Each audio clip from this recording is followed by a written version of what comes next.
Hello and welcome to Unacademy, a one-stop destination for the English medium civil services aspirants. A very good morning and welcome to the daily Hindu news analysis. Let's begin today's discussion by first looking at the topics that we are going to discuss. From the Delhi edition of the Hindu, I have chosen 9 important articles for a detailed analysis. We actually have 6 articles which are very relevant for the mains exam. So let's carry out a detailed analysis of all these articles, followed by a quick look at the smaller articles in today's newspaper. So the idea behind this session is to ensure that you don't have to go back and read the newspaper again. And we hope to help simplify your current affairs preparation through the daily Hindu analysis.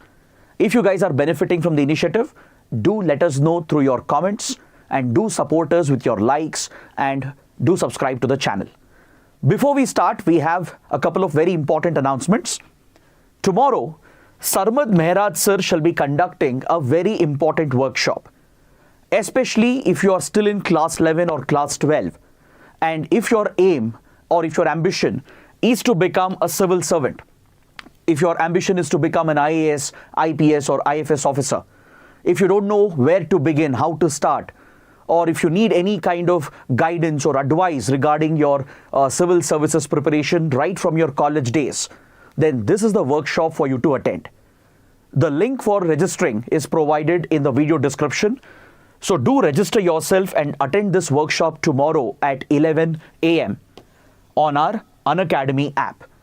So this will be a one-stop solution for all class 11, class 12 students on how to prepare for UPSC exams, how to set your trajectory on the right path so that you can prepare for the civil services examination.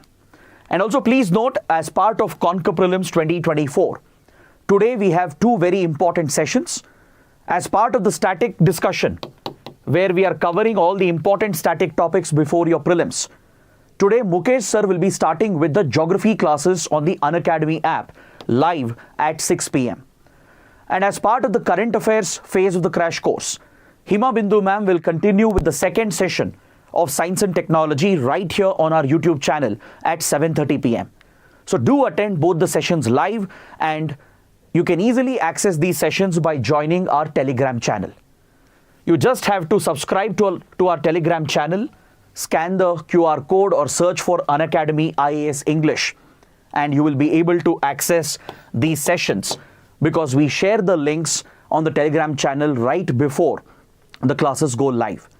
So with this, let's begin with the discussion of today's The Hindu newspaper. Let's look at this important editorial on page number 6. This editorial is related to the record transfer of surplus that RBI's board has recently approved for the government of India. You might have read in newspapers that just a few days ago, the central board of the RBI has approved the transfer of surplus to the government's exchequer. Now this year, the numbers are at a record level. The RBI has approved a transfer of 2,10,000 crore rupees, almost 2.11 lakh crore rupees for FY24. Now this transfer of surplus from the RBI to the government is more than double the previous transfer that was approved in FY23. For example, if you look at the same numbers for financial year 23, that is 2022-23, the RBI surplus that was transferred to the government was just around 87,000 crore rupees. But in this fiscal, in the 23-24 fiscal, RBI is transferring a surplus of 2.11 lakh crore rupees to the government, which is going to be a huge blessing for the incoming government that is going to take power after the election results. Experts are saying that this huge transfer of surplus from the RBI to the government's exchequer will help the government in fiscal consolidation. It will help the government in bringing down the fiscal deficit and use the surplus to spend on government welfare schemes, on infrastructure development, etc. So let's understand this topic in slight detail. You need to know how come RBI generates a surplus, as if a company is generating profit. On similar lines, RBI, which is the central bank, also happens to generate a surplus. So you need to know what are the sources of income for the RBI. right? If RBI is generating a surplus, it means that RBI, of course, will have certain expenditure, plus it is generating some revenue. So when you take the difference of the revenue and the expenditure, almost every year RBI is generating a huge surplus. So you should know what are these sources, how the surplus is being generated. And you should also know that the sharing of the surplus between the central bank and the government has always been a point of contention. It has always led to a conflict between the central bank and the finance ministry.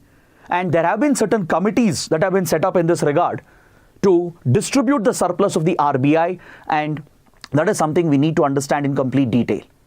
We'll also look at the global practices as to what other central banks around the world do with the surplus that they generate. So this comprehensive understanding will help you in your prelims questions and also in a possible mains question. So first, let's understand how is RBI generating a surplus. And also, if you notice, I'm not using the word profit. I'm specifically using the word surplus. And also, I'm saying that RBI has transferred the surplus to the government. I'm not saying RBI has paid a dividend to the government, because RBI is not a private organization. It's not a private company. If it was supposed to be a private company or a private organization, then we use the term profit and transfer of dividend. For example, if you're a shareholder in a private company and the company makes profits, the dividends are distributed to the shareholders, correct? And whatever surplus a private company makes, we usually call that as a profit. But in the case of RBI, we don't use these terms. We don't refer to the surplus as profit. We don't call the transfers as dividends, because RBI is an organization, a central bank, which is responsible for the monetary policy in the country, and also it has been nationalized. It is essentially part of the sovereign itself. When it was established in 1935, RBI was initially a private entity, but later it was nationalized by 1949, and it is very much part of the sovereign. So RBI being a government public entity, organization, we don't use the term profit here. We call this a surplus generated by RBI, meaning it's making more revenue than its expenditure. And whatever it transfers to the government, the surplus, when it is transferred to the government, we only call it transfer of surplus. We don't call it as profits or dividends which are being shared with the government. So getting the terminology right is also very important. Now coming to the big point, how come RBI generates a surplus? What are its sources of revenue? So let's understand both the revenue and the expenditure of RBI. So RBI has a certain amount of expenditure, but its expenditure is very limited. Its expenses include some of the commission it pays to central banks, because central banks and commercial banks, right, they help in managing the money supply, they help in performing various functions for the RBI on behalf of the RBI, for which RBI pays a commission to these commercial banks. So this is an expenditure.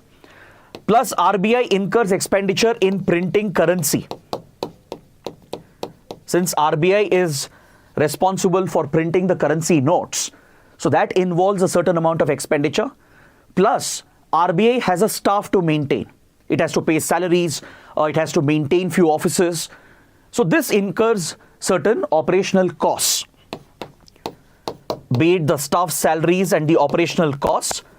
So this is part of its expenditure, plus the commission it pays out to the commercial banks for some of the services that they are delivering on behalf of the RBI. So these are the only expenses of RBI. It has very minimal expenses. So what are the expenses? One, the expenses incurred on printing of currency notes, commissions paid to commercial banks, and the staff salaries and operational cost. Compared to this minimal expenditure, RBI actually makes a lot of revenue. It has multiple sources of raising funds. Let's understand what are these sources of revenue. For example, RBI is involved in various financial transactions.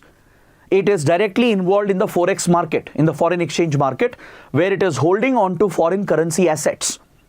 It keeps buying and selling foreign currency assets, which keeps generating profit over a period of time. Then also note that RBI also carries out open market operations to manage liquidity levels, to protect the value of the rupee, to ensure the rupee doesn't appreciate or depreciate beyond a certain level. It keeps carrying out open market operations as well. Plus, the RBI is holding on to several government bonds and securities, which over a period of time generates revenue for the RBI. And more importantly, RBI also owns certain foreign assets. It purchases the bonds of foreign central banks to maintain foreign currency assets. So these foreign bonds of other central banks, they appreciate over time, generating massive profits for the RBI. Plus, RBI also generates a commission from the central government and the state governments as it manages their borrowings and debt.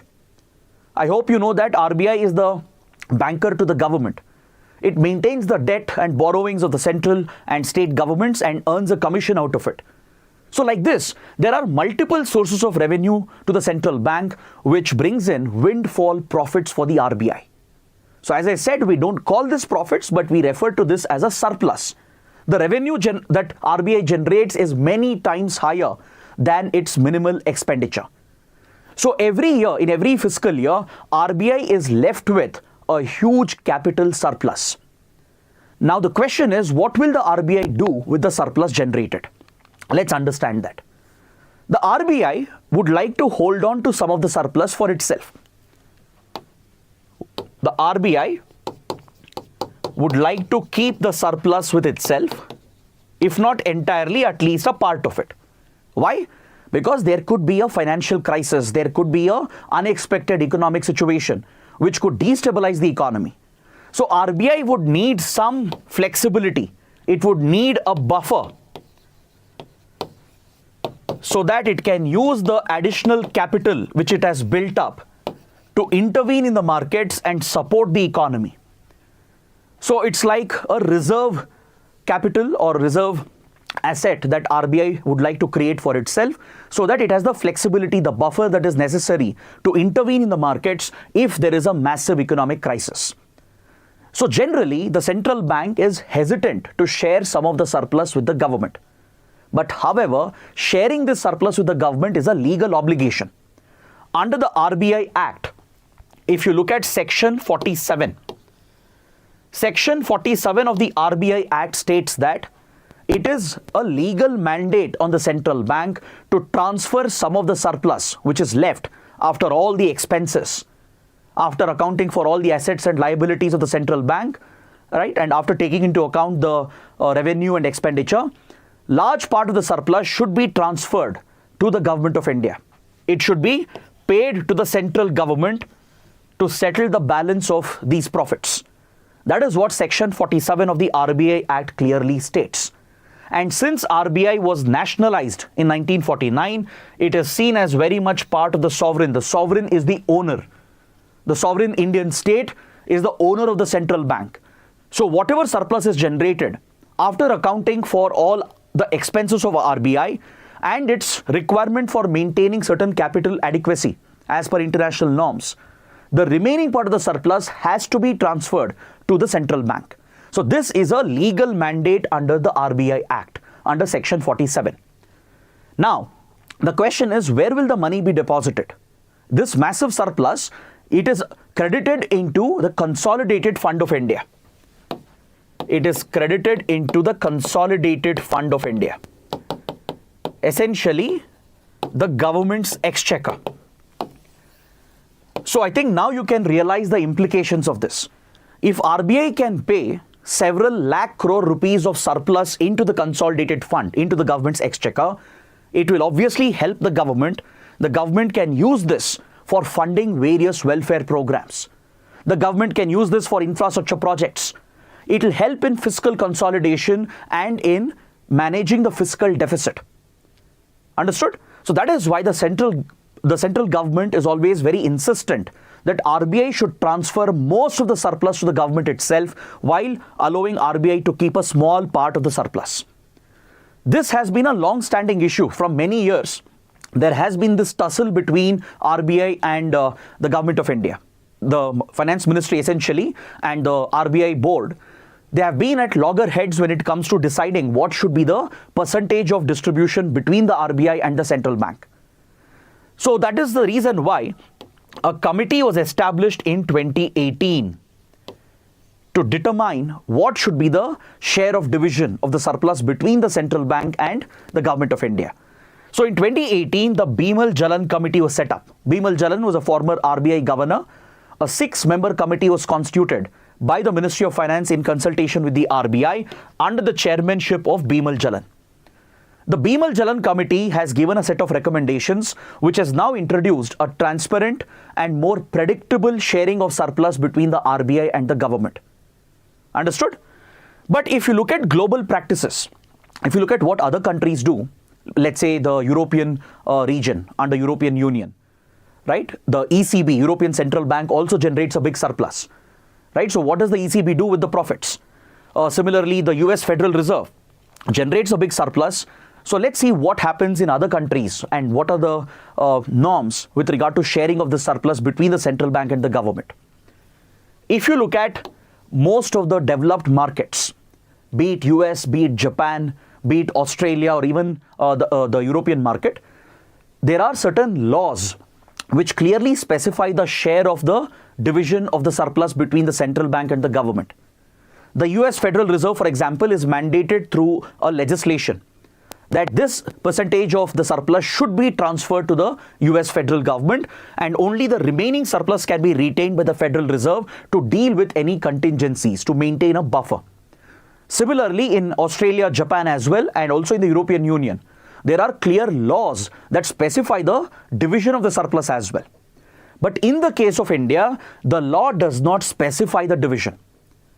What does Section 47 of RBI Act state? It only states that after RBI accounts for all the expenses and after maintaining a buffer stock, remaining should be transferred to the government. It's not exactly stating what should be the percentage of division. This is not specified under any law. Until recently, it was decided on the basis of internal talks between the Finance Ministry and the RBI.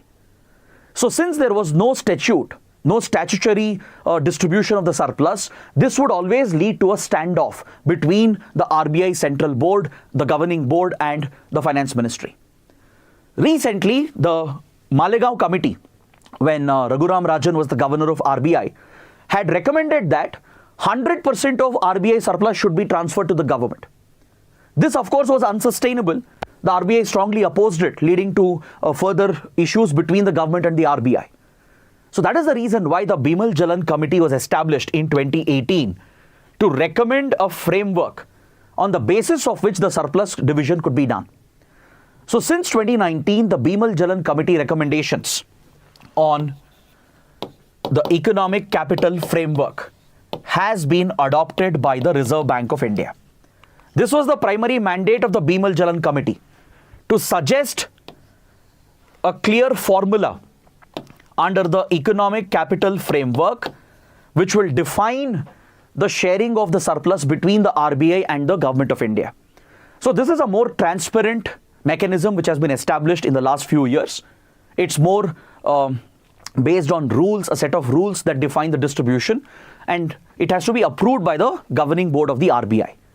So every financial year, RBI, which generates a massive surplus, follows the Bimal Jalan Committee recommendations on the economic capital framework and accordingly shares a large part of its surplus with the Government of India. It maintains a buffer and remaining is shared with the government. Now this could help the government immensely because it will help the government in managing the fiscal deficit. As you all know, government's expenditure is much higher than the revenue it's making. Most of the deficit is being met through debt and borrowings.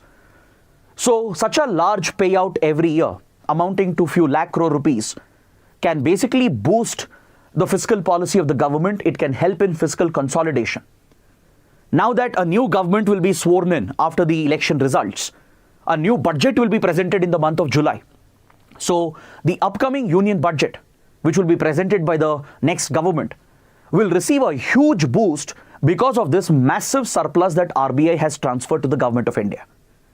So the surplus amount can be used by the government to spend on welfare schemes, on infrastructure development, and to bridge the fiscal deficit. That is the reason why the governments insist that large part of central bank surplus should be transferred to the government itself. Understood? Now one last point. So we understood what the government will do with the surplus. We understood where the government can spend this money, how it will help in fiscal consolidation. And also remember that once the government receives the surplus, it will actually create more space in the private market. Private entities can raise loans and borrowings more easily as there is more liquidity, as there is a tendency to give out easier loans at lower interest. This could boost wider economic activity as well. So there are many benefits that arise out of the transfer of surplus to the government. But however, there are certain valid concerns that were raised by former RBI Governor Raghuram Rajan. Raghuram Rajan had stated that if the payout to the government is significantly higher, then it might leave RBI with very little capital and buffer to deal with an emergency or a crisis situation. For example, after 2008-2009 financial crisis, central banks, they had to resort to very innovative methods to support the economy and to revive the economies. The RBI struggled and it quite well managed the post-financial crisis situation by tapping into its buffers reserves and the buffer capital it had maintained, through which it could extend the support to the Indian economy and help in revival of the Indian economy. So following this experience, the RBI and even most central banks, they are very cautious and they want to ensure that they have adequate capital buffer. So Raghuram Rajan says that if the RBI is forced to transfer most of the surplus to the government itself, this could be very redundant. It's a redundant exercise because, as we saw, the revenue of RBI is primarily generated through RBI's holdings in government bonds and in government securities. So that is where the most revenue is coming for the RBI, apart from the forex market and open market operations. So if RBI is basically making profits through government bonds and securities and by managing the government loans and debts, and eventually it is forced to pay that money back to the government itself, that is like putting money back into the source where it came from. For example, imagine your dad is paying you a monthly pocket money, right? You collect all the pocket money, you're hoping to use that money for, let's say, buying something. But 1 year later, your dad asks that you should pay back most of that pocket money to your father itself. It's exactly like that. It's like putting the money back into the system where it came from, right? So this affects RBI's ability to manage the monetary policy. RBI would be forced to print new currency as well sometimes, right? That could lead to devaluation of the currency. So there are several larger macroeconomic risks associated if RBI keeps paying the government most of the surplus. And if there is a crisis, if there is a sudden emergency which hits, which affects the economy, RBI may not be left with adequate buffer to uplift the economy and to intervene in the markets. So those are the risks with regard to higher payouts from RBI to Government of India. But the other argument is that, the other side of the argument, the government says that according to global norms established under the Basel standards, right, established, if you look at the standards which are followed by all the central banks as per the Basel standards, if the adequate capital ratio and the buffer is maintained, that should be more than sufficient to deal with any possible crisis. Because there could be a sudden increase in non-performing assets. There could be certain external shocks to the economy, right? In all these situations, RBI would be forced to intervene. There could be a crisis in the forex market with regard to value of the rupee, right? So if RBI is already maintaining the established global standards, following the global norms as followed by other central banks, Government of India says that this is more than enough. RBI doesn't need more buffer because that money could be useful for the government to spend on welfare, on infrastructure, and more importantly, to achieve fiscal consolidation, to reduce the fiscal deficit. So that is the government's point, and that's why the government pushes the RBI to share most of the surplus with itself. But RBI also has a valid concern here. As I pointed out, it's like putting back most of the money where it came from, right? It's like paying the government back from where RBI had generated profits initially. Sometimes if RBI is not able to match the profit sharing, right, it'll end up printing more currency, which could lead to larger macroeconomic issues as well. So one needs to be aware of both sides of the argument, but the editorial is very clear that this will really help the incoming government. The new government, which will be sworn in after June 4th, will receive a huge boost. It's like a welcome gift to the next government because 2.11 lakh crore rupees can be used in the fiscal policy in the upcoming budget to provide adequate allocation for infrastructure, welfare, and to bridge the fiscal deficit. So that is what we take away from this important editorial.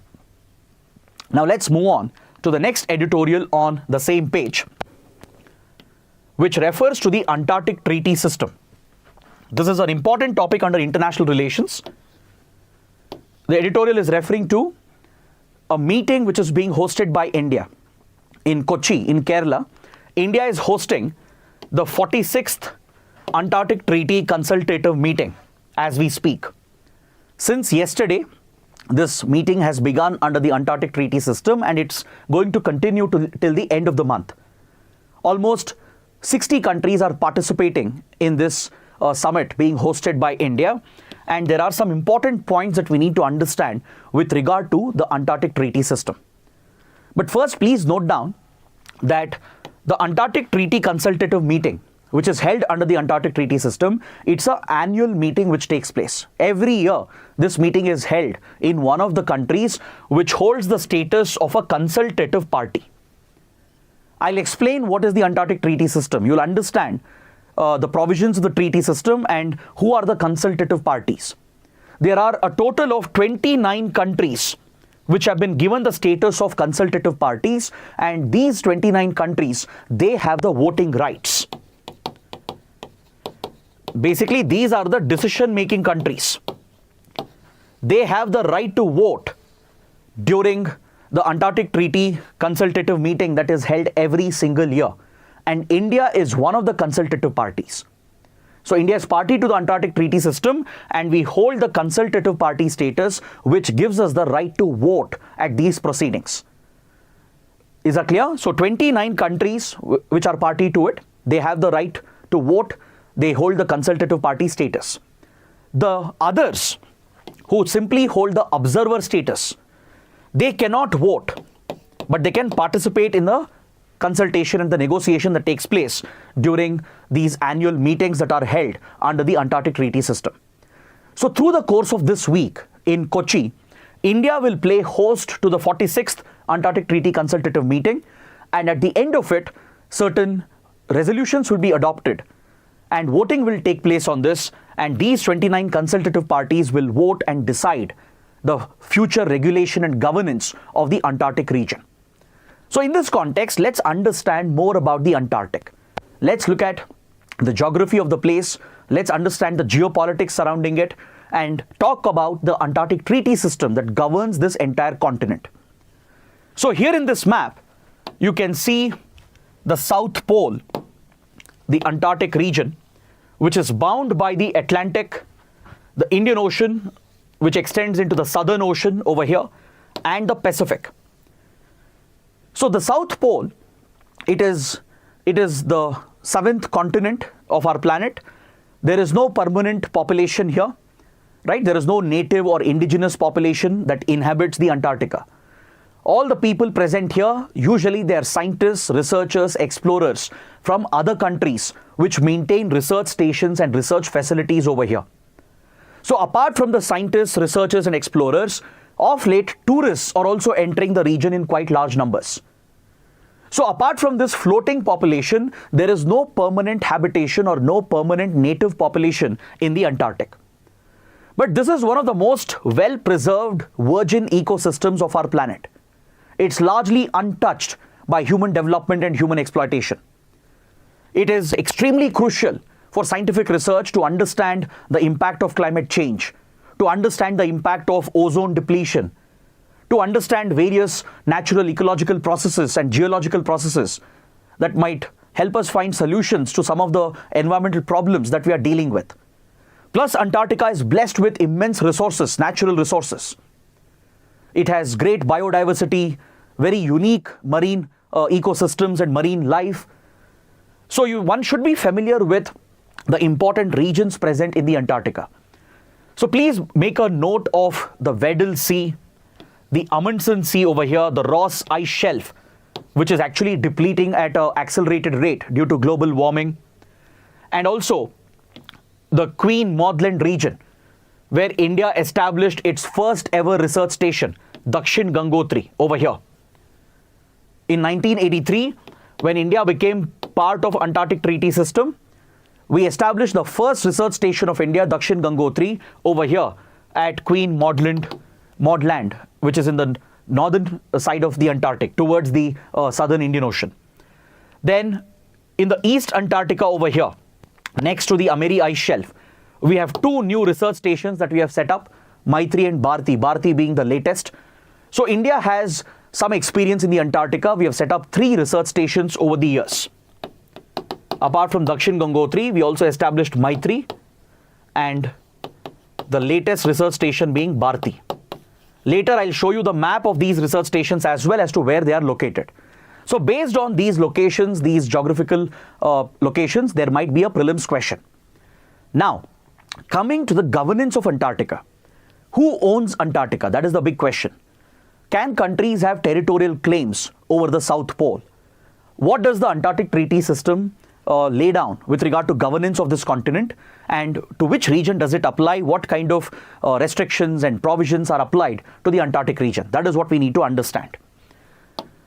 See, initially, the Antarctic region, essentially the South Pole, it came into limelight in the late 1800s when British, American and Russian explorers and their ships started reaching out to the southern polar areas.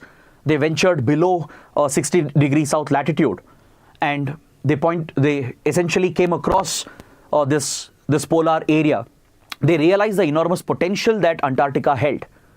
But for several decades, there was no global interest in the Antarctica, primarily because it was inhabitable, it was inhospitable, and access connectivity was a huge challenge. But after the Second World War, by late 1940s, early 1950s, when the Cold War rivalries had begun, a competition began to emerge between some of the countries which were interested in the Antarctica. By 1950s, we saw that around 7 countries started making claims over the territory of the Antarctica and the waters surrounding the Antarctica region. Which are these 7 countries? Please make a note. It can be very important for maybe a prelims or even a mains question. Argentina from South America, because Argentina shares boundaries with the South Pole region. Same with Chile from South America again, then Australia as well. These 3 countries in particular were the strongest claimants for territorial claim over the Antarctica. Argentina, Australia and Chile. Other than that, even few European powers like France, then as well as New Zealand, which also is very close to the Antarctic region, and also Norway and United Kingdom. Because Norway had started sending explorers. Many of you would have heard about Amundsen, after whom the Amundsen Sea is named, who was one of the first explorers to reach the Antarctica. Right? So followed by this, colonial powers like France and UK also extended their territorial claims. So this was triggering tensions between some of these countries, and especially Argentina and Chile were very insistent that they will claim the territory of Antarctica, whatever belongs to them. And this led to the rise of tensions as far as the territorial rights in Antarctica was concerned. Interestingly, the other global powers, especially US and Soviet Union, did not raise any direct territorial claims. But they started exploring the area. US and Soviet Union, they started sending out expeditions to conduct research. They started exploring the area for possible weapon testing, especially testing of nuclear weapons. They were considering militarization of the region, if not raising territorial claims.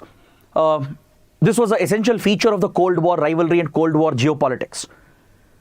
So during this phase of tensions over the claims over Antarctica and the governance of Antarctica region, there was a suggestion from Britain that we should settle these claims by taking the matter to the ICJ.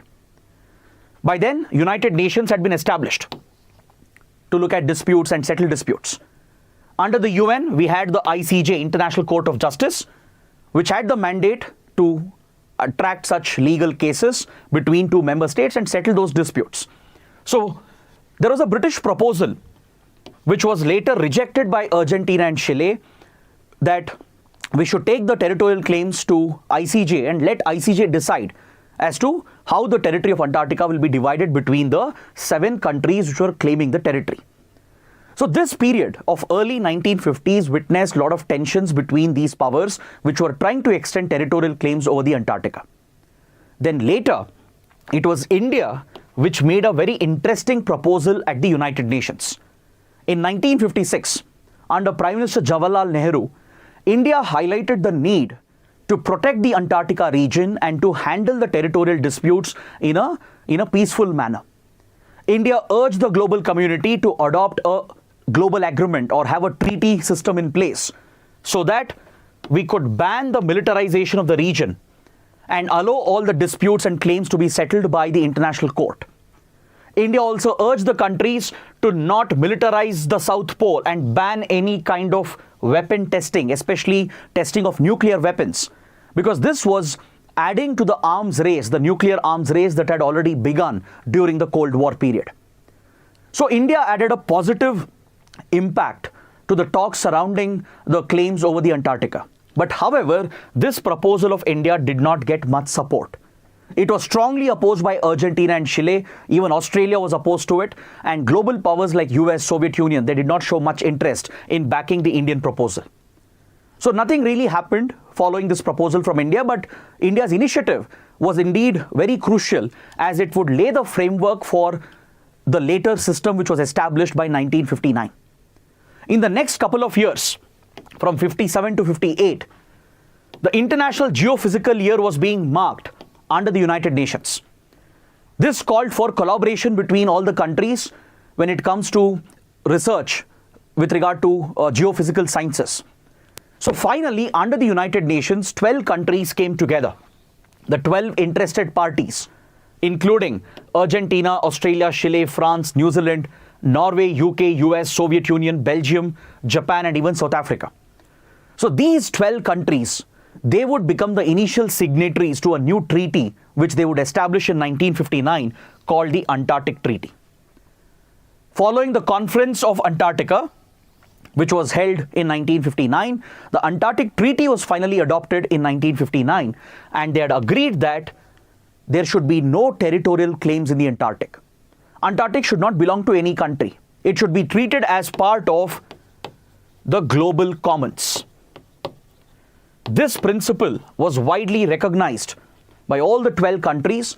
They agreed that we will not extend our claims, we will not militarize the region, we will ban weapons testing, and we will only focus on conservation of Antarctica for environmental purposes and focus on scientific research and exploration. This understanding between these 12 countries led to the establishment of the Antarctic Treaty. Later, many countries joined the Antarctic Treaty system, and today there are 56 countries which are party to it. The provisions of the treaty applies for all the regions below 60 degrees south latitude. Is that clear? So the entire South Pole is governed under this treaty system. It governs this entire continent. And out of these 56 countries, 29 countries have the status of consultative party. Those countries which have consultative party status, they have voting rights. They have decision-making power on any resolution, right? These 29 countries out of the total 56 countries, they have voting rights, and this includes India as well. India would eventually join the Antarctic Treaty System in 1983, and India also has acquired the consultative party status. Because under Prime Minister Indira Gandhi, India would show a lot of interest in polar exploration, starting from early 1980s. Under the Ministry of Earth Sciences and the National Center for Polar and Oceanic Research, India would express interest to carry out polar expedition, and it would eventually lead India to establish Dakshin Gangotri, our first polar research station in the South Pole. So India became party to the treaty system in 1983, and since then we have enjoyed consultative party status, which means India is a decision-making country. We have voting rights. The others, they are simply observer states. They can participate in the consultations and negotiations, but they do not have voting rights. So please remember the structure and composition as well, and the decision-making structure as well. This could be very important for the exam. So under the provisions of the Antarctic Treaty, you should please note down that it is recognized as part of the global commons. The entire South Pole, it is seen as part of the global commons. It belongs to the whole world. It belongs to humanity. It doesn't belong to any specific country. No territorial claims are entertained. And as of now, there is a complete freeze on the previous claims that were made by the 7 countries. Whatever claims Australia, Argentina, Chile, Norway and others had made, those claims are frozen since 1959. The treaty system became operational from 1961. It came into force in 1961. So since then, all the pre-existing territorial claims have been frozen. There is a moratorium. No country can now make a new claim or extend new claims over it. So the territory here, the resources here doesn't belong to any nation. Understood? The treaty bans any kind of militarization. No country can deploy or station military forces over here. They can't build military bases. And more importantly, weapon testing is completely banned. Particularly, testing of nuclear weapons and weapons of mass destruction is completely prohibited. The only purpose that Antarctic region will be used is for scientific studies, for scientific research, to aid our understanding of the natural geophysical processes in the polar areas, which can give us a lot of answers, right from the evolution of life to the evolution of the universe and the various geophysical phenomena, ecological phenomena happening around us can be explained, solutions can be found, answers can be found by conducting research and studies here in the Antarctic. So it establishes a rules-based order, international law, through which peace and stability is maintained with regard to the sovereignty claims over Antarctica. It establishes the region as part of global commons, and it ensures that there is no militarization, no weapon testing, and the region is used purely for scientific purposes. So under the Antarctic Treaty, there are few other conventions which have been adopted over the years. So these conventions and treaties collectively, they are part of the Antarctic Treaty System.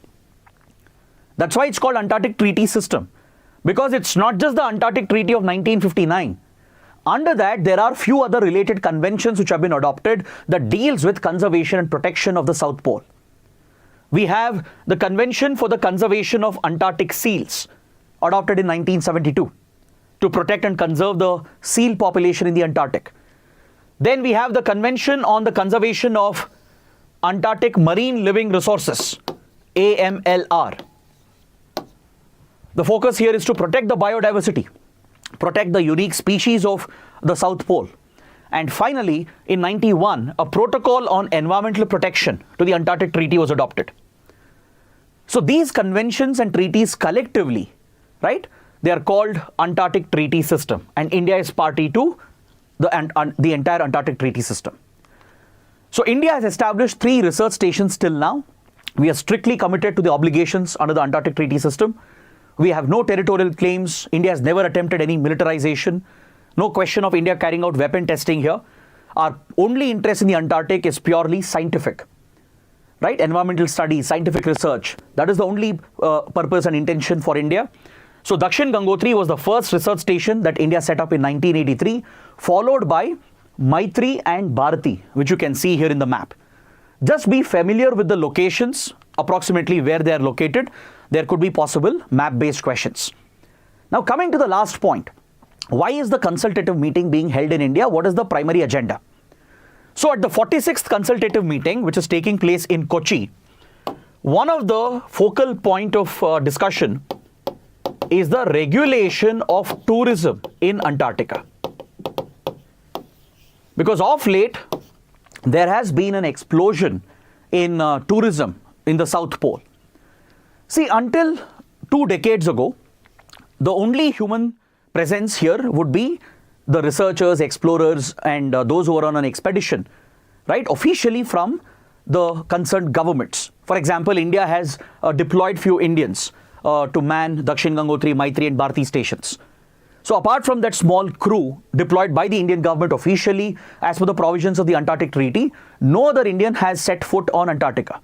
But of late, this is changing because now civilians, tourists are entering the area. Not just from India, from around the world. There is a lot of interest. There are many private tour operators who are providing expeditions to the Antarctic.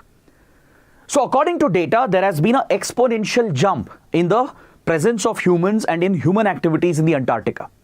And as you all know, increased human presence brings more problems. It leads to greater exploitation of the virgin environment. It leads to more pollution. There could be more disasters, accidents. So it raises a lot of risks and concerns, especially with regard to the sensitive environment and ecology of the Antarctica. So that is the reason why India and few like-minded countries which have the voting rights, they are pushing for regulation of tourism in the Antarctica. So at this consultative meeting, one of the primary agenda is to bring out a regulatory mechanism to regulate the entry of tourists from around the world to the Antarctic region. In the last few years itself, few Indians have went on a tourism visit to Antarctica.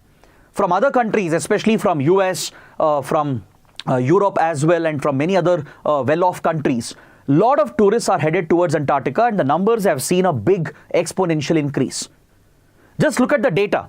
As of 1993, the human presence here was hardly around 8,000, including tourists and scientific researchers and explorers. Now this number has jumped to more than 1 lakh. And according to some latest reports, based on 2023 data, the number has already touched 1.5 lakh humans who are visiting and entering the Antarctic every single year. So this increases the anthropological stress, the man-made stress on the sensitive Antarctic environment. It could threaten the species, the biodiversity, and threaten the entire ecology. So that is why there is a strong need to regulate tourism in the Antarctic, and the editorial is supporting the stand of the Indian government.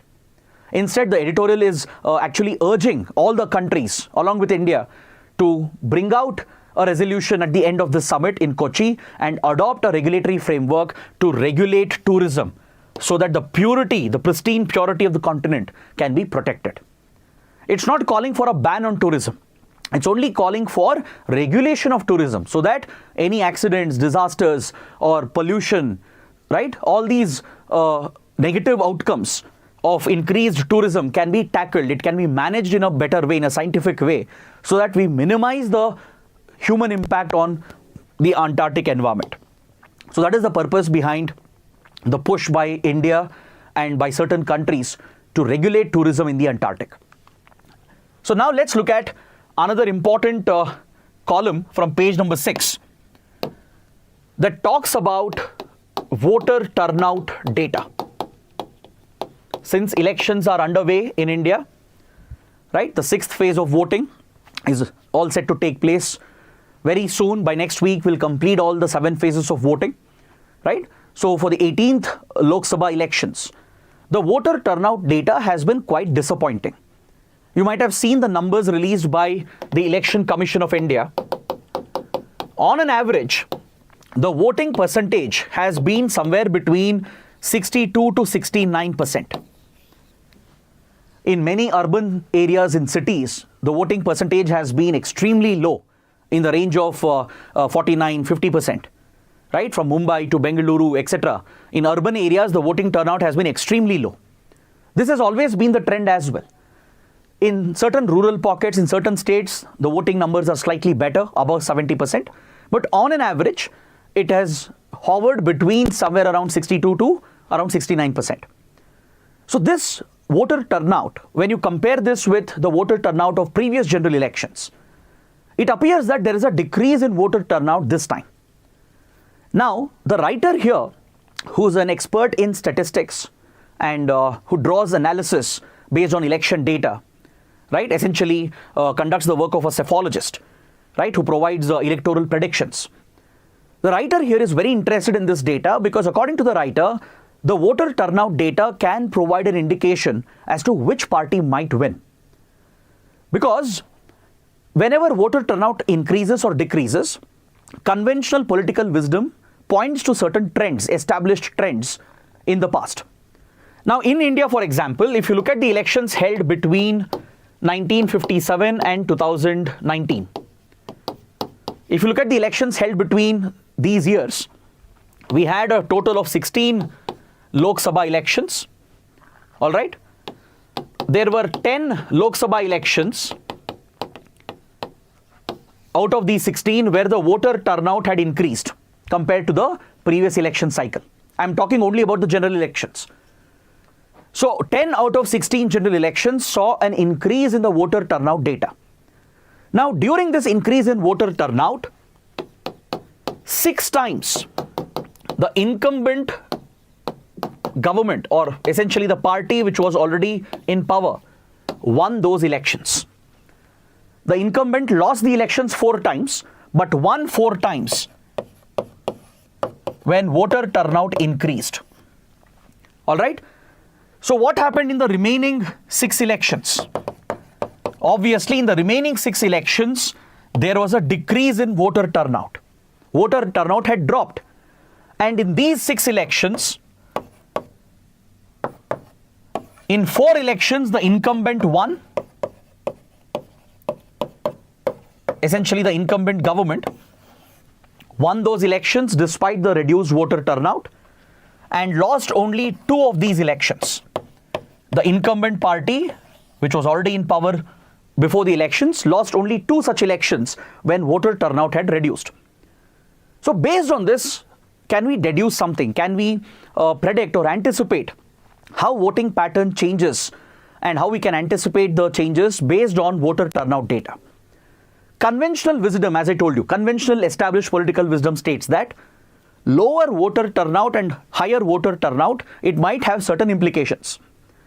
Generally, the conventional political wisdom is that if there is a higher voter turnout, meaning if there is a sudden increase in the voter turnout, it could point towards anti-incumbency factor.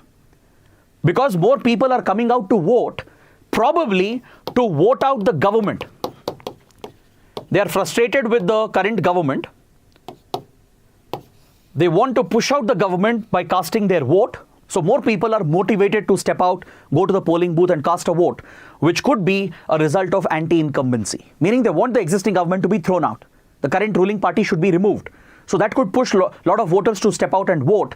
So generally, conventional wisdom is that if there is an increase in voter turnout, it could point to anti-incumbency and it could lead to the defeat of the ruling party. However, we can't apply this as a ground rule. It's not an established rule. It's just a conventional wisdom. It works very differently in the United States. For example, if you look at a comparison between voter data in India and, let's say, in the US, the trends and patterns are very different. The way it has consequences, it's very different. In India, the trend points to anti-incumbency factor being present very strongly at the ground level whenever there is an increase in voter data. Whereas if you look at the US, it's largely on party lines. If voter turnout data is higher, it often benefits the Democrat Party. If voter turnout has fallen, it benefits the Republican Party. So what lessons can we draw from here? What can Election Commission do to drive more voter participation? Right? That is what we need to understand. So in the case of India, the available data statistics, it does not provide any conclusive proof. Right? It doesn't mean that voter turnout increases that incumbent government will be defeated, or vice versa. Doesn't mean that voter turnout has dropped, doesn't mean automatically the incumbent will win. Right? There have been elections where the results have gone the other way as well. So we can't draw any hard conclusions, but at least the trends can be spotted, and it could be useful for the Election Commission to drive more participation, to make elections more participative. I'll tell you one instance. In the US itself, in 2016, for example, when Donald Trump won the elections, the voter turnout was very low in the US. There were a lot of predictions that if more people had voted, most likely Democrats would have won and Donald Trump might have been defeated. So this widespread opinion that spread led to increased voter participation. And also in general in the US, from a large section of the voters, there was a lot of resistance against the politics, the ideology of Donald Trump and the Republican Party in general. So that sentiment led to an increased voter participation in 2020. So we saw the defeat of Donald Trump and Democrat victory as there was an increase in voter participation. In India, it's not based on any party lines. It's more on who's in power and who might be voted out of power. So generally, if there is a general sense amongst the public that the ruling party should be voted out, then trends show that more people will come out and cast their vote. So generally, if that happens, if voter turnout increases, it's a assumption that the incumbent will be removed, they'll be defeated. And also lower voter turnout, what does it show you? It shows that there is a sense of complacency amongst the voters, because let's say opinion polls are telling you that a certain party is going to win. Right now, the general sentiment in the last few years is that BJP will keep winning elections, right, under the leadership of current Prime Minister Modi. So since this is a foregone conclusion in the minds of the voter, they don't feel the need to step out and vote because they feel the vote will not make any difference. This could also be an underlying factor. See, when it comes to voters, there can be two types. One, a voter who's already pre-decided, who's very loyal to their party, to their ideology, right? There will be a set of BJP voters, Congress voters, or other regional party voters. No matter what happens, they'll never change the vote. Usually, they will be more motivated to step out and vote for their parties because they want the party to win, they want their candidates to win. But there is another set of voters who are basically indecisive. They're not decided. They keep swinging from one party to another, from election to election, or many times they don't come out and cast the vote at all. These indecisive voters play a very big role in any election. They can help in swinging the elections. So if there is a presumption that a certain party is already going to win, right? If let's say there is a popular wave in favor of a leader or in favor of a party, right? We have seen in India, for example, since 2014, there is a trend that BJP is going to win, Modi is going to become the Prime Minister. This foregone conclusion might discourage a lot of voters, especially the non-loyal, indecisive voters. Since they already presume that BJP is going to win, Modi is going to win, they may not be encouraged or motivated to come out and vote. This reduces voter participation, right? So this is where Election Commission can carry out an intervention. Election Commission has an awareness program called SWEEP. Under the SWEEP initiative, the Election Commission is focused on increasing voter awareness and voter participation. So larger participation from the electorate is extremely crucial in a democratic setup like India. Irrespective of whether there is an anti-incumbency factor or not, irrespective of what the opinion polls are saying, whether there is a wave in favor of a party or a leader, irrespective of that, it is important to push up the voter turnout to at least 75% and above. Right? So that is the struggle that Election Commission is facing as we are witnessing drop in voter turnout, and this is of concern in a large democratic state like India. So there are important trends and analysis that we can draw from this, and that is what we should learn from this article. Next, on the same page, we have a column related to the IMEC corridor that was proposed last year during the G20 summit. This is going to be a small discussion.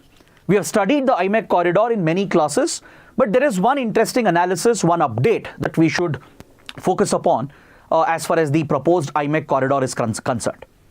So first, let me introduce you to the topic. There might be freshers who may not know what is the IMEC project. So let's talk about this briefly, and then I'll explain what new changes are happening in the region, what potential does the project hold, and how we can make this project more resilient against any shock events in the region, so that there is established connectivity, trade connectivity between India, the Middle East or West Asia and Europe. So let's look at this comprehensively. So IMEC corridor was proposed last year during the G20 summit, which was hosted by India. So India, along with United States, took the lead to establish the initiative, along with few West Asian powers like United Arab Emirates, Saudi Arabia. They are party to this agreement.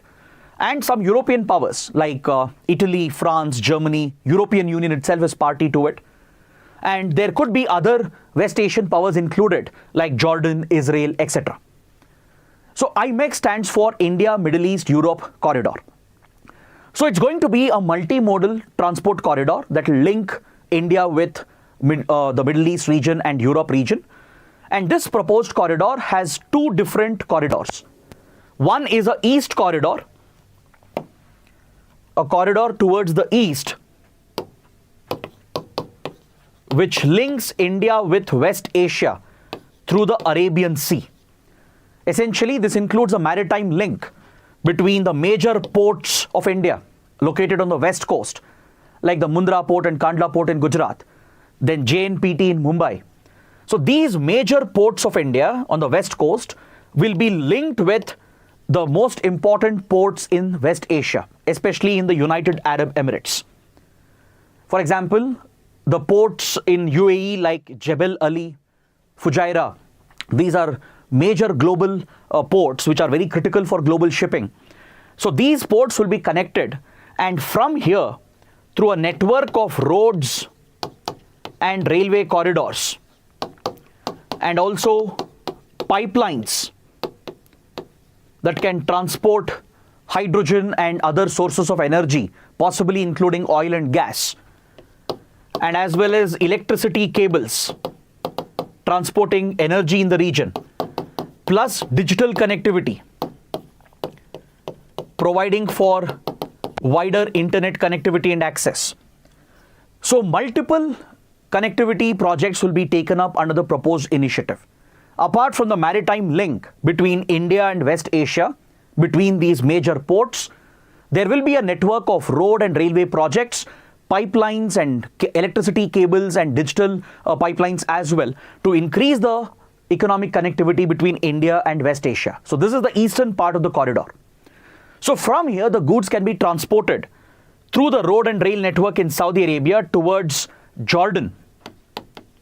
So Jordan is also likely to be a part of IMEC project, and the goods can land at the Haifa port in Israel that opens to the Mediterranean. So this is the northern corridor. This is the northern part of the corridor. The route from West Asia towards Europe. This could link with important European ports like Piraeus in Greece, the Marseille port in France, and it can be further extended to Germany and other EU countries.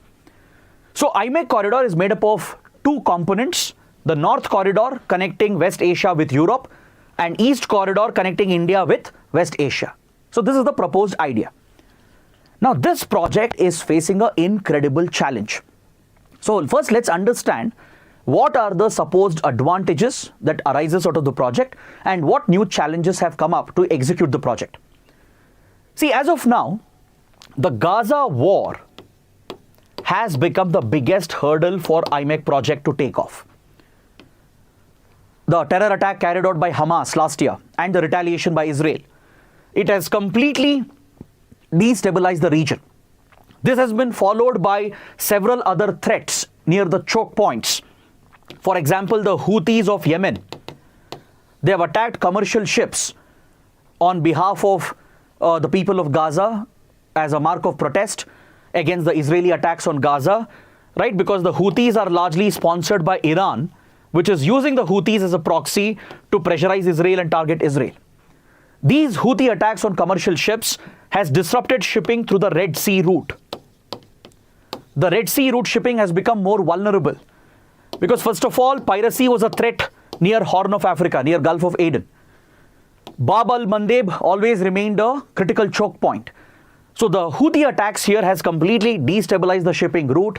Many ships, especially Israeli and American ships, they are forced to divert around Africa, right? They are bypassing the Suez Canal Red Sea route and taking the longer route around Africa. This has increased the shipping time. It has destabilized the whole region as well. Plus the tensions, recent tensions between Iran and Israel. Iran has recently threatened to block the Hormuz Strait over here, which is another maritime choke point. Iran has threatened to disrupt shipping through Hormuz Strait. It has detained few commercial ships as well. It has mounted few attacks on some of the ships present here. So any such conflict, which is a wider spread of the regional conflict in West Asia, it could destabilize the shipping routes, especially near Hormuz and Bab al-Mandeb and Red Sea and Suez Canal. So this is a vulnerability which threatens the entire IMEC project proposal. But however, IMEC has great potential because, see, it bypasses the weakness of the Red Sea and Suez Canal. Trade between India, West Asia and Europe can increase exponentially through the IMEC corridor because most goods can be transported through safe land and sea corridors without worrying about the Suez Canal or the more challenging Red Sea route, which is vulnerable for such blockades and disruptions. The goods can be moved from India to UAE and through land across West Asia and from Haifa to Europe, right? But however, the dependency on this route, where we have to depend on Hormuz Strait, still raises concerns for the viability of IMEC project. IMEC route might be shorter compared to the Red Sea route. It's going to save time, it's going to save the cost, bring down the logistic and supply chain costs. But however, there are many vulnerabilities. Without an end to Israel-Palestine conflict, right, Haifa port may not be very viable to be used under IMEC project, and it's a critical link. You might know recently India's Adani Ports has won the contract to maintain and develop the Haifa port. So these investments might go waste, or Haifa port may not be viable for establishing the IMEC corridor if the conflict continues, if the destabilization continues. Connectivity from India to Jebel Ali and other ports in UAE may not be viable because of the tensions between Iran and Israel, the role that Iran is playing in the region to destabilize the larger West Asia to target Israel and its allies.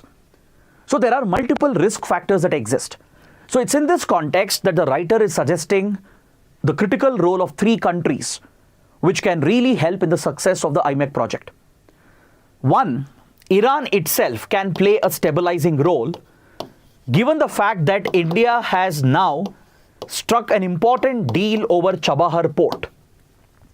We discussed recently that India has struck a deal, a long-term deal, to operate the Chabahar port over here for 10 years.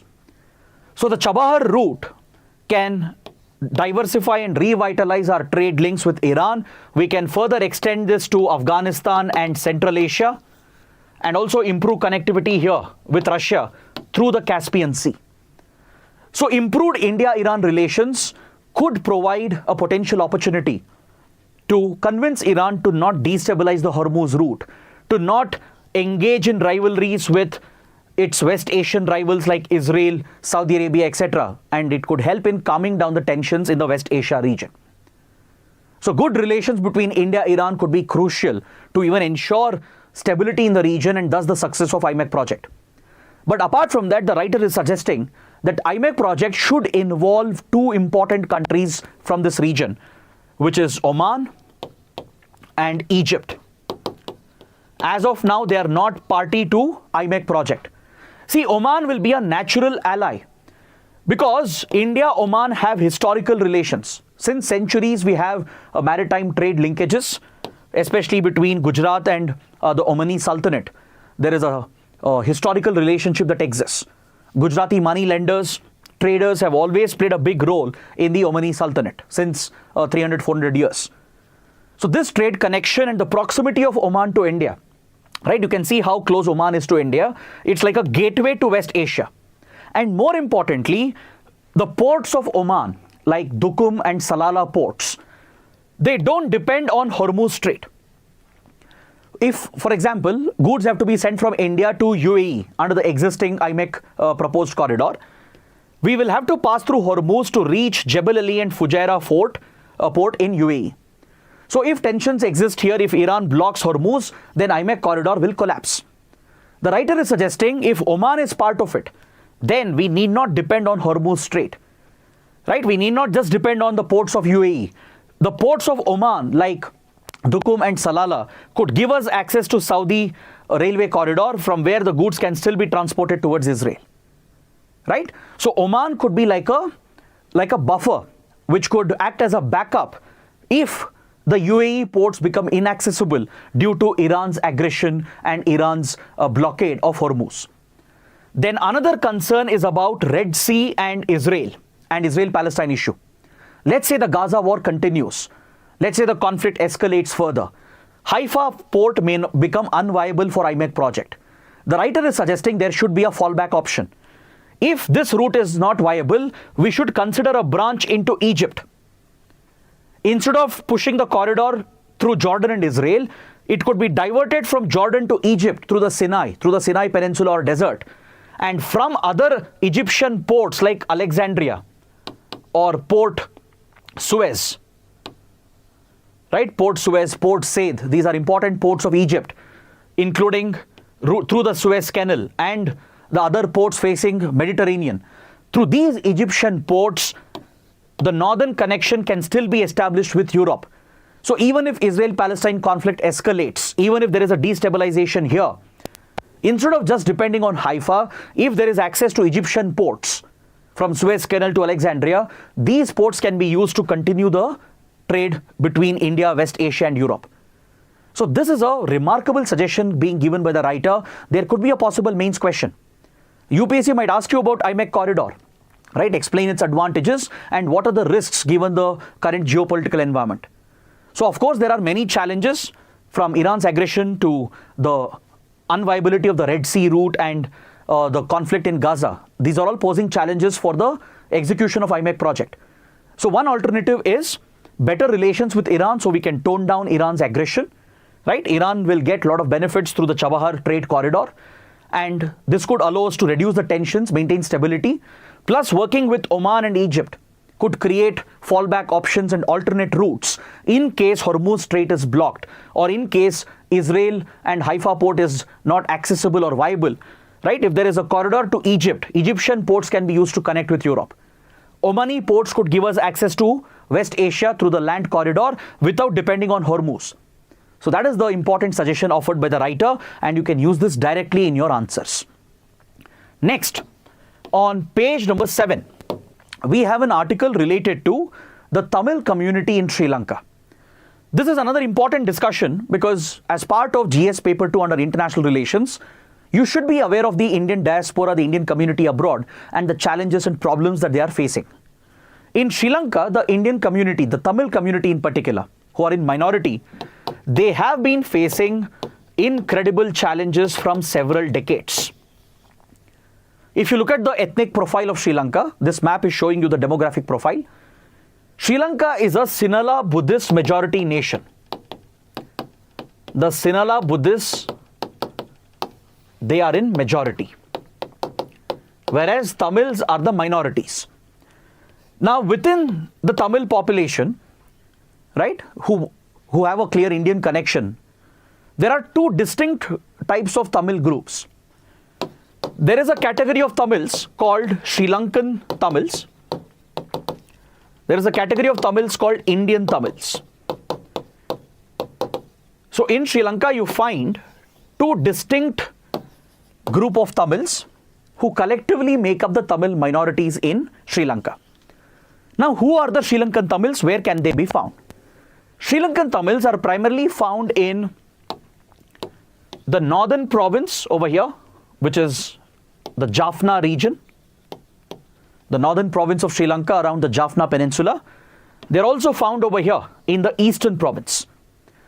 So this is where you find a category of minority Tamils called Sri Lankan Tamils. Sri Lankan Tamils are those Tamils who migrated from India historically, from southern parts of India over centuries. Naturally, Tamils have migrated, settled over here, and they were well integrated with the Sinhala Buddhists. So from 600, 700 years, dating back to even 1000 years, Tamil population from the Indian subcontinent has migrated, settled in the northern eastern provinces of Sri Lanka, and they were well blended with the Sri Lankan society. They were in harmony as well in the past, historically, with the Sinhala Buddhist majority. So then came another group of Tamil minorities, the Indian Tamils, who are predominantly found over here. Can you see this blue colored region where I have put a circle over here? This is the central highlands of Sri Lanka, the Sri Lankan highlands. This is where you find vegetation and climate and terrain, which is very similar to our Western Ghats. So the British who colonized this region, called it Ceylon, they spotted the potential of the central highlands for plantation crops. In Western Ghats of India, the primary commercial crops are plantation crops, from tea and coffee to spices, rubber, etc. Right? So British enterprises spotted the potential here, and they needed cheap labor to run these plantation crops. So they transported Tamil families from the Madras province, right, under British India, and settled them over here more recently in the 1800s and 1900s. So they constitute the Indian Tamils. Those who were transported to Sri Lanka under the indentured labor system by the British in the last 150, 200 years. Right? They came to Sri Lanka more recently. They were settled here by the British to manage the plantations in the Central Highlands. So this category of Tamils who came to the country more recently, they are categorized as Indian Tamils. Now, why is it important to identify them distinctly? It is important because the Sinhala Buddhists would start resenting the Indian Tamils in particular, because the British would follow their divide and rule policy. They gave lucrative positions to Indian Tamils, right? Especially in local administration, lucrative posts were given to Indian Tamils. Very quickly, the Indian Tamil community became influential. This was resented by the majority Sinhala Buddhists, leading to a divide between the two communities. So eventually, when Sri Lanka became independent in 1948, after it gained independence from British rule, the first Sri Lankan government, which obviously was dominated by the Sinhala Buddhists, it would go on to discriminate against the Tamil minorities, particularly against Indian Tamils. The Sri Lankan government would bring out controversial citizenship laws in late 1940s and early 1950s, through which they did not recognize Indian Tamils as their citizens. They declared them as stateless. They did not give them citizenship. And they demanded that India should take responsibility of Indian Tamils as they had come recently to Sri Lanka. This is where the problems began, the ethnic divisions began. This would gradually escalate into targeted discrimination and even violence against the Tamil minorities. So obviously, Sri Lankan Tamils also sympathize with them. And as the Tamil minorities united, some of the radical Sinhala Buddhists would target Tamil minorities, not just in Central Islands, but also in northern and eastern Sri Lanka in particular. So by 1970s, 1980s, this was escalating into a major ethnic problem, where the Sinhala Buddhist majority, the radicals in particular, would be targeting the Tamil minorities, both Indian and Sri Lankan Tamils. This is what created a fertile ground for the rise of Tamil militancy. Militant groups like LTTE were formed, and we all know what happened later. How Sri Lanka got consumed by the civil war from 1980s all the way till 2009. For more than 35-40 years, Sri Lanka was destroyed by this conflict, by this ethnic conflict between the Tamil militants led by LTTE and other groups, and the Sri Lankan government and Sri Lankan forces on the other side. So the final argument here is that the Tamil community in Sri Lanka has historically suffered. First, at the hands of the radical Sinhala Buddhists and the Sri Lankan government, which was discriminating against Tamil minorities. And even after the civil war has come to an end, the Tamil community is still at the receiving end, as they're not receiving the benefits of growth, benefits of development. During the civil war, there were large-scale human rights violations which were alleged. Allegedly, the Sri Lankan army and certain Sri Lankan governments used brutal force against Tamil civilian population as well, leading to large-scale human rights violations. So historically, the community has suffered. There has been large-scale poverty, lack of education, lack of healthcare, lack of socio-economic development amongst the Tamil minorities in Sri Lanka. So that is the concern this article is expressing. It's talking about the poor socio-economic development of the Tamil minorities, and how both Sri Lankan and Indian Tamils both have suffered historically in the country because of the discriminatory policies of the Sri Lankan government. In fact, eventually India took joint responsibility as well. Back in 1960s and 70s, we signed agreements with Sri Lanka to accommodate some of the Indian Tamils and give them citizenship in India. Right? We repatriated some of the Indian Tamils as Sri Lanka had declared them stateless. So India made an attempt to protect the Tamil minority and even to pressurize the Sri Lankan government, but Sri Lanka would even turn hostile against India at one point and act against Indian interests, because Sri Lanka would believe that India was acting against Sri Lanka, it was interfering in Sri Lanka's internal matters. But India was well within its rights to protect the Tamil minorities, to extend any kind of support, be it diplomatic or moral or financial support, to ensure that Tamil minorities were protected. This is where the allegation also comes up that India played a role in backing the Tamil militants, particularly the LTTE. It's widely alleged that Indian intelligence agencies were involved in providing training and funds and support to the LTTE. So those allegations aside, the divide, the conflict and the war has had a huge developmental impact on Tamil minorities. But India did secure something for the Tamil minorities through an agreement which was signed in 1987. Through the Indo-Sri Lanka Peace Accord of 1987, negotiated under Prime Minister Rajiv Gandhi, India not only pushed for a ceasefire to the conflict, but we committed Sri Lanka to implement an amendment to its constitution, the 13th Amendment. Even though the ceasefire was a failure, right? Neither LTT followed the ceasefire nor Sri Lankan government respected the ceasefire. India deployed peacekeeping forces as well, the IPKF, which later became the target for the LTT. So ceasefire was a complete failure, it was a collapse. But however, the 13th Amendment was implemented partially, if not completely. The 13th Amendment has provided for autonomy. Constitutional autonomy has been provided to the northern and eastern provinces where provincial elections can be held. Tamil language has been given better treatment, equal recognition and treatment. It's recognized as one of the national languages, one of the official languages of Sri Lanka. So 13th Amendment pushed by India. It was India which pushed Sri Lanka to adopt the 13th Amendment. It has been partially adopted, partial autonomy has been given, provincial elections do take place once in a while, and this in a way has helped the Tamil community in Sri Lanka. But however, 13th Amendment has not been fully implemented. In fact, the Sri Lankan government still holds on to key subjects like land, police, law and order. Such important subjects are still with the central government. They have not been devolved. Only limited devolution has been provided under the 13th Amendment. That's why even today India keeps pushing Sri Lanka on the 13th Amendment. Even now, India urges Sri Lanka to fully implement the promises made under the 1987 Peace Accord to provide for full enforcement and implementation of the 13th Amendment provisions. The other thing what India has done is that we have invested heavily in northern and eastern provinces. We have taken up many developmental projects to rehabilitate the Tamil minorities who have been affected by the war. For example, India built the Northern Housing Project, through which we built more than 50,000 houses to accommodate the internally displaced people, IDPs. The Sri Lankan Tamil minorities who are displaced here internally, they have been accommodated by the houses built by India. We have reconstructed the infrastructure in Jaffna, from Kanke-Senturai port to Palale airport and the northern railway track. They were destroyed by the war. They were also destroyed by the 2004 tsunami. This has been another devastating impact. The Tamil community in northern and eastern provinces were seriously hit by the 2004 Indian Ocean tsunami. So India gave a lot of assistance. We have rebuilt the damaged infrastructure, rebuilt these regions as well. And even now, India is committed to invest in both northern and eastern provinces, take up several developmental projects so it can benefit the Tamil community in the country. So this is what India has done to protect the community present here, which is linked with India. Is that clear?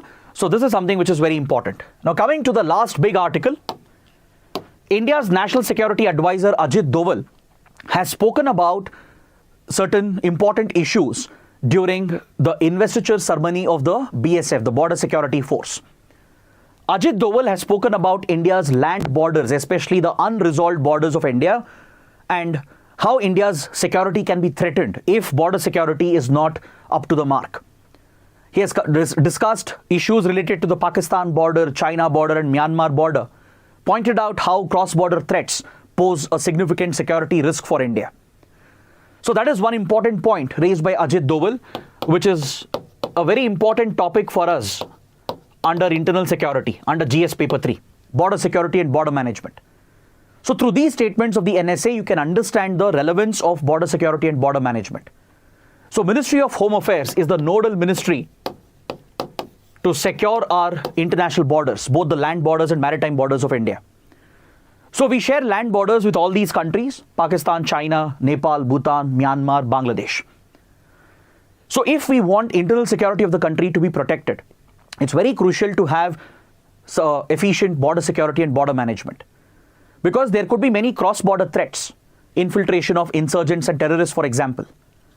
Look at how insurgents have infiltrated into northeast India from Bangladesh and Myanmar for many decades. Look at how Pakistan sponsors terrorism against India by promoting cross-border infiltration. And also understand the criminal activities prevalent along the eastern and western borders of India. Towards Pakistan, Afghanistan, we have the Golden Crescent region, which is a hub of organized crime, like drug trafficking, arms trafficking. This directly enables terrorist financing, it enables the terrorist groups, and it pushes the threats towards India. Same with this region, the Golden Triangle region from Myanmar, Thailand, and Laos. It's another hub of criminal activities like drug, arms, and human trafficking. So this aids the insurgent groups operating here. Plus, there is support from hostile states like Pakistan and China. Their intelligence agencies are known to back terrorist groups and insurgents against India. So there has been cross-border infiltration of insurgents, criminals, and this has weakened our security in the northeast. So that is why the NSA has spoken about managing the borders better, efficient border management. He has highlighted the concerns triggered by unresolved boundaries with Pakistan and China. We have unresolved borders. He has pointed out the crisis in Myanmar, the ongoing civil war in Myanmar, right, which is creating many challenges for India in the northeast. So this brings up the relevance, the importance of efficient border management. The NSA has also spoken about the border villages, which are very critical, because the border population, if they are in our favor, in favor of the country, the government and security forces, they can act as eyes and ears of the security forces. They can provide the ground level intelligence.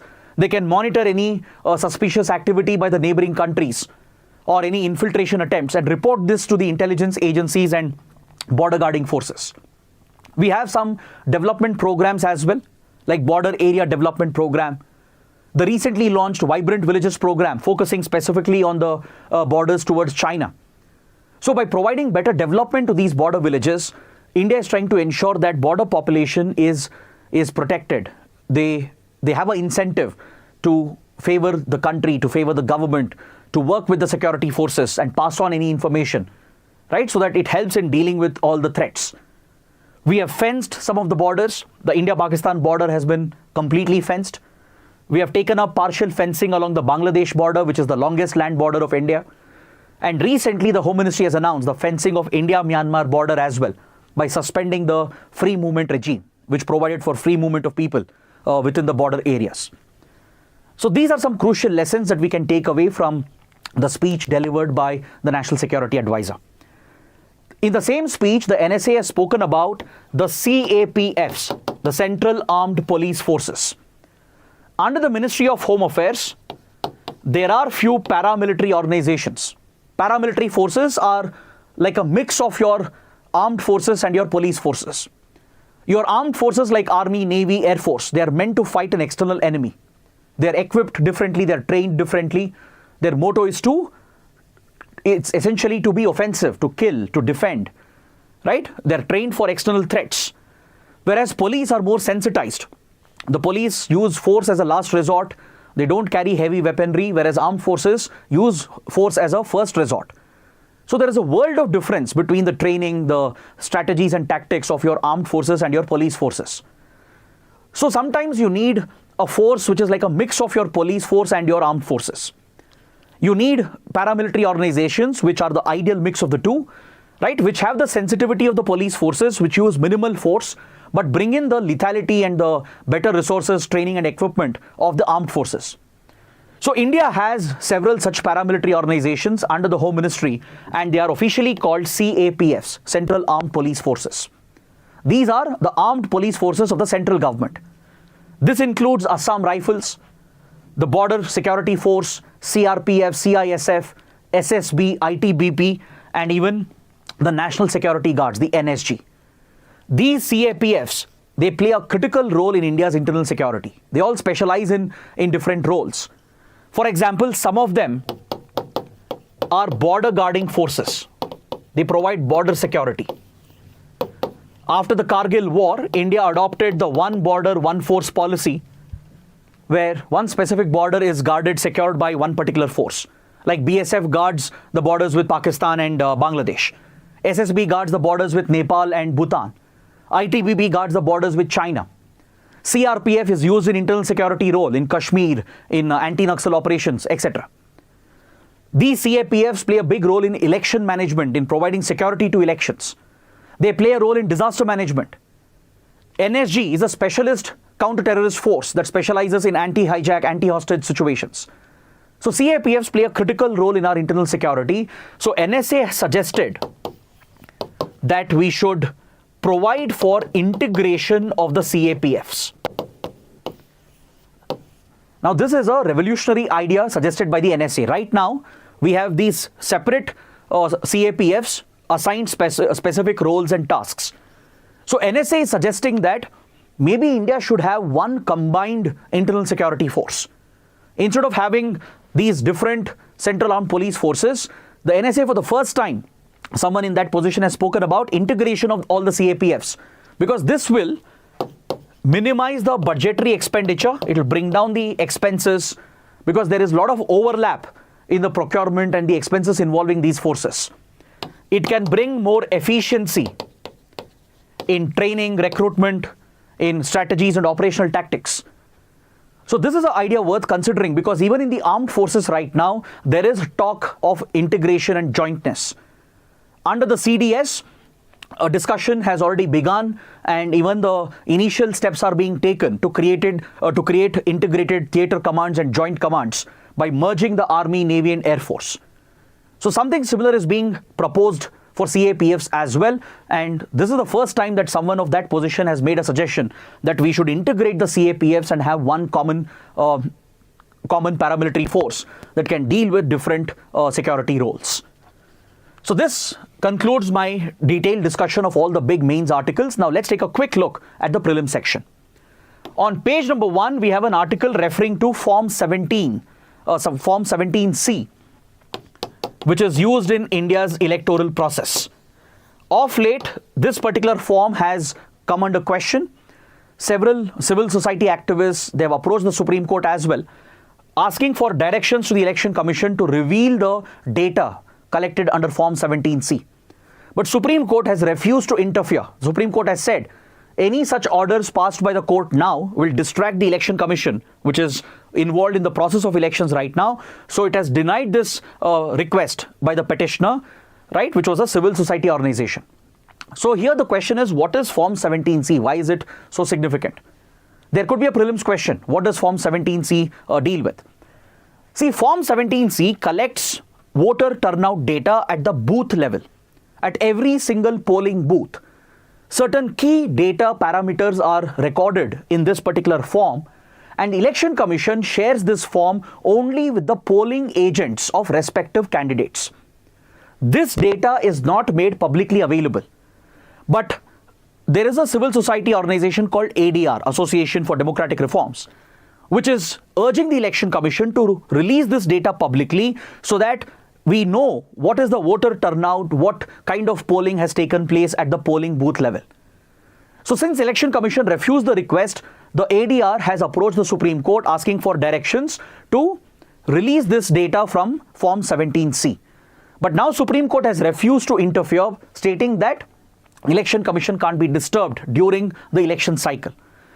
So this particular form contains all this data that has been listed over here. For example, the total number of votes polled, the number of nota which has been exercised, and other relevant data at the polling booth level regarding the candidates and the voter turnout.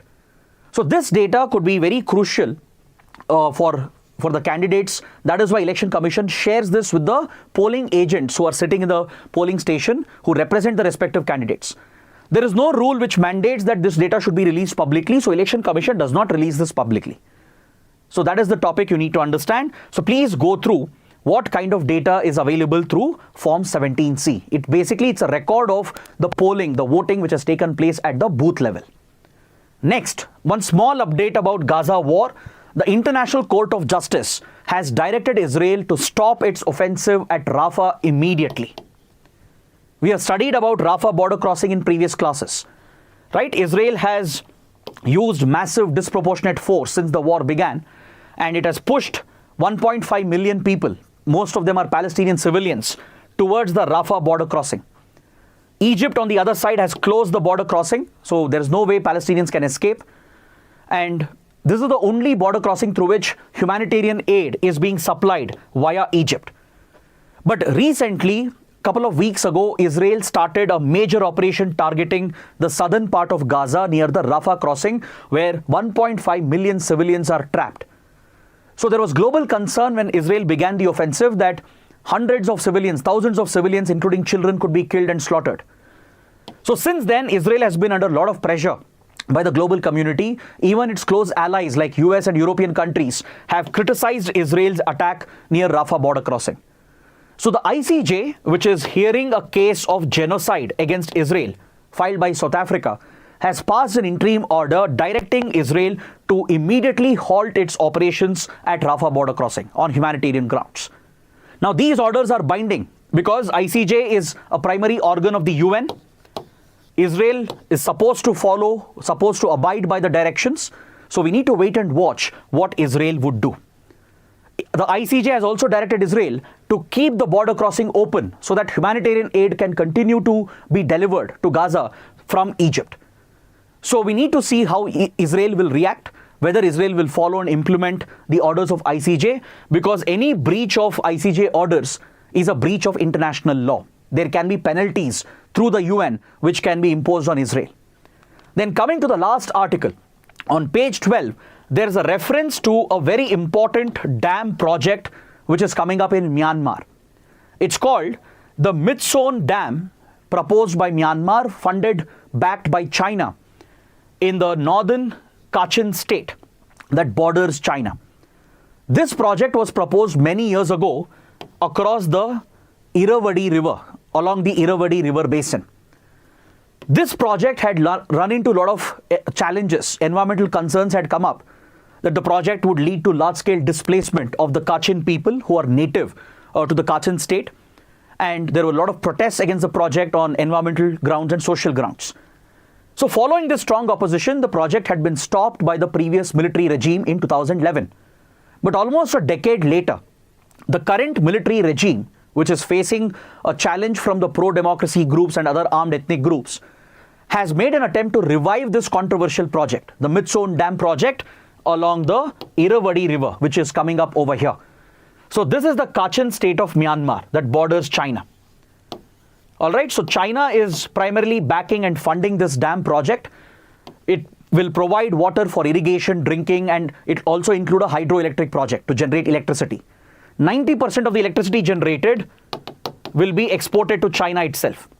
And this is one of the key components of the China-Myanmar economic corridor, which China is establishing in Myanmar as part of its Belt and Road Initiative. It's part of China's BRI. All right, so China has already established a road and rail network. It is establishing power plants and industrial corridors in the country. And it has also set up a strategic port, the Kyokfu port in Bay of Bengal, in the Rakhine state of Myanmar. So this creates an alternate route for China. It need not depend on Malacca Strait. Its trade with western part of the world, its oil supplies from West Asia can be directly taken via Bay of Bengal into Myanmar. And this corridor will connect with the Yunnan province of China. So it involves oil pipelines, oil gas pipelines, road and rail networks, dams and power projects, industrial corridors. So collectively, this is China's corridor, economic corridor in Myanmar called CMEC project, which is an integral part of the Belt and Road Initiative. And Mitson Dam is one of the key components of the project. So now we are seeing a revival of the project at a time when the Kachin Independence Army, which is a rebel group, is involved in a battle against the military junta. So we need to see how this will play out, right? Of course, India will closely monitor these developments as it has a bearing on India's interests. So on this note, I bring my discussion to an end. Please take down the 2 mains practice questions and use this for your answer writing practice. I expect you to write an answer based on what we have discussed and post the answers in the comment section below. So that is it for today. I hope you guys have liked the discussion. Do let me know what you think in the comments. Don't forget to press the like button and do subscribe to our channel.